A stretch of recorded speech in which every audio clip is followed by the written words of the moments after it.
আজ আমি আপনাদের মাঝে ভিটা ডি প্লাস নিয়ে কিছু গুরুত্বপূর্ণ কথা বলবো। তো ভিটা ডি প্লাসের কার্যকারিতা সম্পর্কে আপনারা অনেকে জানেন, কিন্তু আমি আজ কিছু কথা বলবো ভিটা ডি প্লাস সম্পর্কে, যা হয়তো আপনারা ইতিপূর্বে আগে কখনো শোনেন নাই।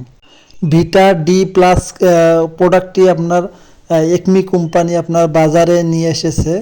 তো তিনটি মোড়কে, তো 100 ml, তারপর হচ্ছে আপনার 500 ml এবং 1 লিটার। তো আপনার তিনটি মোড়কে প্রোডাক্টটি আপনারা আপনাদের পার্শ্ববর্তী বাজারে হয়তো পাবেন। 100 ml আপনার সিরাপটি আপনার ছাগলের জন্য, ভেড়ার জন্য খুব ভালো, বা হাঁস মুরগির জন্য খুব ভালো। তো 100 ml সিরাপটা আপনার খাওয়াইতে পারেন দুর্বলতাজনিত কারণে, যেসব ছাগল, গরু, ভেড়া ভুগতেছে এসবের জন্য 100 mlটা খাওয়াইতে পারে। তারপর হচ্ছে আপনার 500 ml আরেকটি নিয়ে এসেছে। তাও 500 mlটা আপনারা খাওয়াইতে পারেন আপনার মিডিয়াম যে গরুগুলো আছে, তারপর আপনার দেশি যে গরুগুলো দুধ দেওয়ার কারণে আপনার দুর্বল হয়।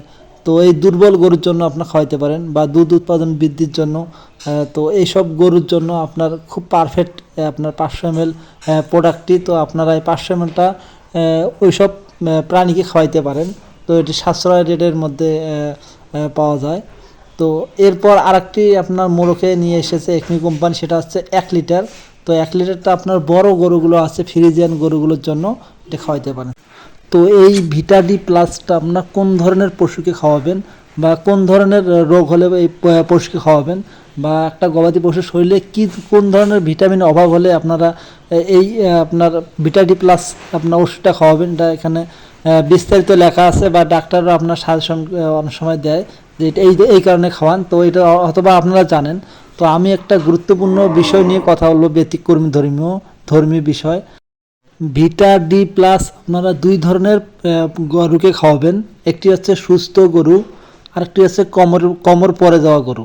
তো একটি হচ্ছে আপনার দুর্বলতার কারণে বা দুধ উৎপাদন বৃদ্ধির কারণে অনেক সময় গরু আপনার দুর্বল হয়ে কোমর পরে যায়।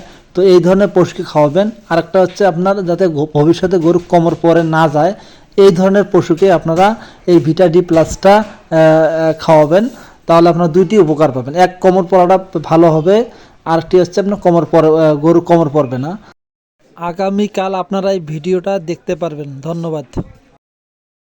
ভিটা ডি প্লাস যদি দুধ উৎপাদনকারী গাভীকে খাওয়ান, তাহলে আপনার দুধের যে আপনার পরিমাণটা সেটা আপনার কমবে না, আপনার ধারাবাহিক তা বজায় রাখবে। প্রতিদিন যতটুকু হয় তার চেয়ে একটু বেশি হবে। তো এবার হচ্ছে খাওয়ানোর নিয়ম। তো ভিটা ডি প্লাস আপনার যেগুলো আপনার কোমর পড়ে যায়, প্রথমে যেটা এতক্ষণ যেটা বললাম, যদি কোমর পড়ে যাওয়া গরুকে খাওয়ান তাহলে 200 মিলি করে খাওয়াবেন। সকালে 200 ml, বিকালে 200 ml, এভাবে আপনারা পরের দিন, প্রথম দিন এভাবে খাওয়াবেন, পরের দিন সকালে 100, বিকালে 100, এবং তৃতীয় দিন সকালে 50 ml, বিকালে 50 ml, এভাবে আপনারা 3 দিন খাওয়াবেন। দেখবেন যে কোনো কোমর পড়া গরুর জন্য কোমরটা উঠে যাবে এবং সে গরু উঠে দাঁড়াবে। আর যদি আপনার কিটোসিস মিল্ক ফিভার প্রতিরোধের জন্য খাওয়ান, দেখা গেলো যে আপনার দুধ দিচ্ছে, বা আপনার সামনে আপনার বাছুর হবে, গরুটা দুর্বল হতে পারে, এটা ভেবে আপনারা আগে থেকে যদি খাওয়াইতে চান, তাহলে আপনাদেরকে 100 ml করে প্রতিদিন দিনে একবার খাওয়াইতে হবে। যদি একবার আপনারা নিয়মিত এই ওষুধটা এইভাবে খাওয়ান, তাহলে আপনার পরবর্তীতে মিল্ক ফিভার হবে না, এবং গরুটা যে আপনার কোমর পড়ে যায়, গরুটা কোমর পড়ে যাবে না। যদি হাঁস মুরগিকে খাওয়াতে চান, তাহলে 1 ml 1 লিটার পানি মিক্সার করে খাওয়াইতে হবে। তো যে কোনো মেডিসিন কেনার আগে অবশ্যই আপনার ডেটটা দেখে নেবেন। আর ওষুধের দামটা আপনাদেরকে জানিয়ে দিচ্ছি। 100 ml যে আপনার সিরাপটা ভিটা ডি প্লাস, সেটা আপনার দাম আছে আপনার 85 টাকাটা আপনার এমআরপি। তো আপনারা হয়তোবা দোকানে কিনতে গেলে হয়তোবা 70 থেকে 75 টাকা নেবে। আর যদি পাইকারি নেন তাহলে 65 টাকা বা 60 টাকা নিতে পারে। আর দ্বিতীয় হচ্ছে আপনার 500 mlটা আসছে আপনার 410 টাকা এমআরপি। তো এখানে আপনার খুচরা মূল্য হয়তো 350 থেকে 60 টাকা নেবে। আর যদি আপনারা পাইকারি কেনেন তাহলে অথবা একটু কম পড়তে পারে। আর ভিটা ডি প্লাস আপনার 1 লিটার যেটা আছে, এটা আপনার 1000 মিলিগ্রাম। তো এটা আপনার দাম হচ্ছে 800 টাকা। তো আপনারা 550 থেকে 600 টাকা হলে এই ওষুধটা আপনারা পাইকারি কিনতে পারবেন।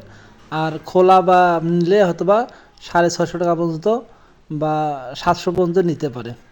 তো যা হোক, ভালো থাকবেন, সুস্থ থাকবেন এবং কিছু জানার থাকলে অবশ্যই জানাবেন।